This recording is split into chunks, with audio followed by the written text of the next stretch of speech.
The well-being of our society depends on a healthy and professional media.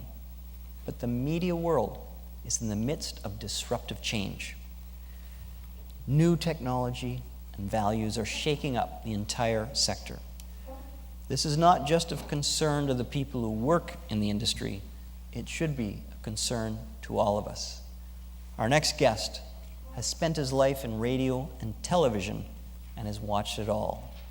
He has been called a survivor. Best known as our favorite CTV Weathercaster, he is here to offer his insights. Please welcome Marke Driesschen.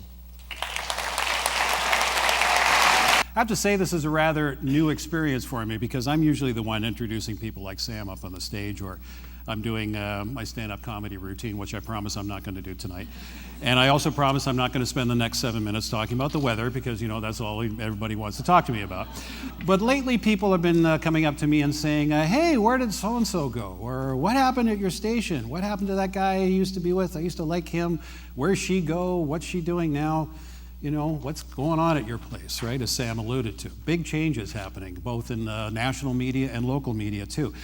And as Sam also mentioned, if it's difficult for you as a viewer or listener, it's having a far greater impact on those of us who work in the industry. So much so that I hear from people who have been in there as long as I have, and people I admire and respect who I never thought would say this, saying, I'm never telling anybody to get into this industry anymore.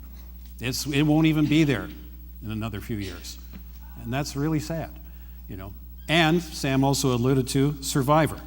I heard that from somebody the other day. We're talking about some of the recent changes that we did. I said, survivor, really? Should I be walking around with a loincloth and a bandana on my head waiting for the next tribal council, It's like, sorry, Mark, the tribe has spoken. You're done, It's like, so with that, that became very intriguing. How did I become a survivor? How did I, a 60-year-old, 6'4" bald guy, survive 30 plus years in television? Well, let me take you back some 45 years ago. Hello! Yes, that is my hair. I gave that to my son, by the way. It's I kept it in a jar till he was 18 and said, here, son, this is yours. That was back in the early 70s, as you can tell, back in Pickering, Ontario. I grew up listening to Chum FM radio in Toronto, one of the great FM rock stations. FM rock radio was just starting to get going, and they played album cuts. They didn't play singles. They played entire sides of albums sometimes. The guys on there were really cool, and the music was really cool, and I'd be sitting there trying to do my homework going, you know what? I could play records and talk for 4 hours. That's a great way to make a living. I could do that. That's what I want to do. So that became my passion.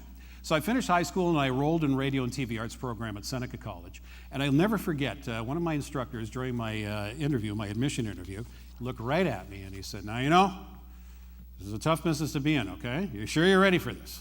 Okay, it's not secure, it's not stable. You can't start here in Toronto. You're going to have to go somewhere smaller. You're going to be making peanuts, okay? They can fire you just like that, and it's not going to be that you're good enough or you're not having anything to do with your ability. You still in? I say, yeah, I'm still in. Besides, it's not going to happen to me. I got to work real hard, right? I got to work real hard. I'm going to make it impossible for them to let me go. So I was 3 years at Seneca College, and then started sending out tapes, resumes right across the country. Finally got an offer from an AM station in Sault Ste. Marie, Ontario. So I packed up all my Max Webster, Frank Zappa albums, and I moved up there. Now, the only thing is that it was a small-town AM station, and I was playing more Frank Mills than Frank Zappa. And I was making about $500 a month, but I was living the dream, right? And less than a year later, I got a call from a buddy of mine in college who was working at an already cool FM rock station out in Saskatoon. So I made my way out west to FM 103 in Saskatoon. You can see the hairline was in full receding mode at the time. I was now making a whopping $750 a month, and I could play Max Webster and Frank Zappa from time to time, too. I did the morning show for most of my time there, also hooked up with an improv group during my time there. I did some theater work and everything, and I was having a great time. But that's when I learned that, yes, Mark, things will change, okay? And I was not ready for them. The station ended up being sold to a company that was in the radio business, and they changed everything, right? They changed the format.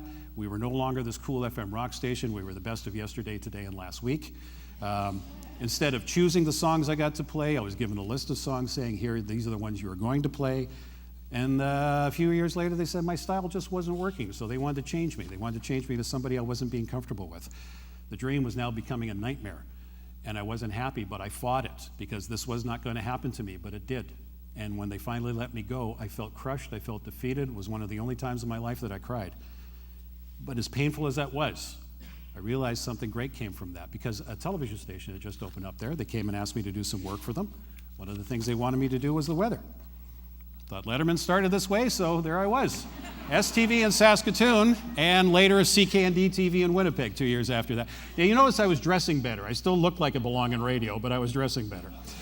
And then in August of 1991, I came here to Vancouver as a weathercaster for U-TV. Now, I was there for about, the great U-TV. I was there for about 15 years in that building. These are only 3 of the 4 business cards that I had. And you can see there are 4 different TV station names, 3 different ownership groups, same address.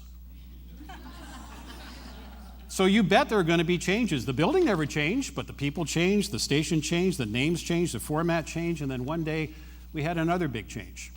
There were 47 of us, some of them in this picture right now, being led into the studio one day and saying we no longer had jobs because City TV was canceling their evening news programs, their 6 o'clock and 11:30 news programs.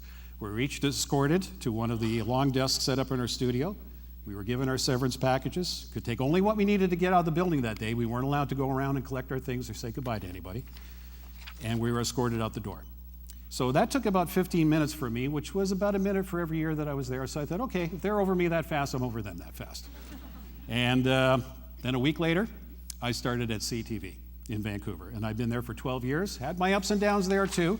But I've had a great opportunity with CTV Morning Live, and I've been doing that for the past 7 years. I can tell you I'm having more fun now than I ever have.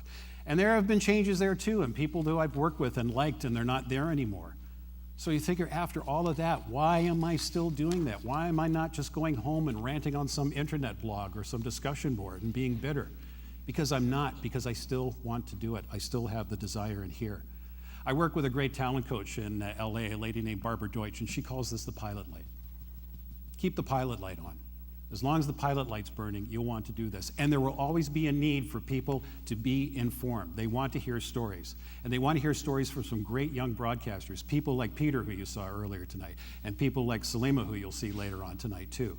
And those are the people we've got to encourage. We can't discourage them because they are going to change our industry. They may change it in a totally different way, totally different platform, but they'll change it. And we'll want to be part of that change too. And if you want to be part of that change, pour your heart into it. Work hard. Be it almost impossible for them to make those changes for you.